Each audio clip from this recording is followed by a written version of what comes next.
Let me show you how you can work with your videographer to get every shot the way you want it to look. It's not just wait for him to hold the camera and record and then you as the client wait there for him to finish while you use your phone. No!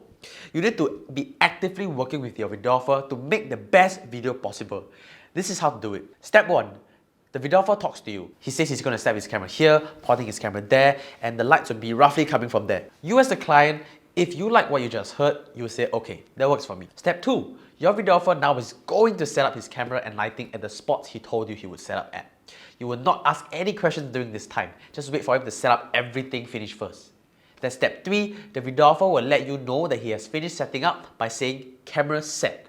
You will bring the talent in if needed, then check the frame on the iPad or monitor that the videographer has given you, with the video being transmitted to a wireless transmitter. You will now suggest minor tweaks for the lighting and camera angles. For example, the light from this direction can be brighter and the camera angle can be lower and have a closer shot. Once all the tweaking is done and both you and the videographer are happy, we move on to step 4. Step 4. Your videographer will say camera and lighting set again. Then he will say camera rolling and action. This is where the speaker will start talking or the camera will start moving. Whatever it is lah. Once finished, the videographer will say camera cut. He will say good take or bad take. If it's a bad take, your videographer will automatically repeat the process. If it's a good take, your videographer will play back the clip for you, the client to see. Then if it's a good take on your end too, you will say good take, moving on. Rinse and repeat for the entire filming process.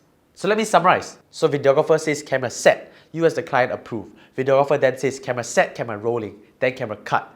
Good take, and he will play back the video. You will check the video and make comments. If it's good, say good take, and moving on. Remember this workflow, okay? Now understand on small shoots, this process is very tedious because you have to keep checking and checking. That's why I always work with long-term clients to a point where my clients don't even need to be on the set because they trust me so much.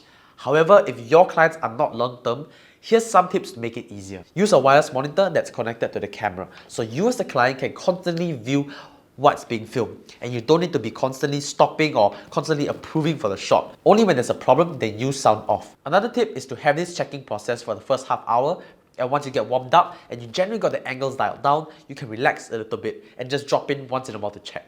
But ideally, you should follow the full process I gave you to avoid any disappointments in the filming itself. And that's about it for the filming process really. It's supposed to be chill, fun and exciting, like watching movie magic happen.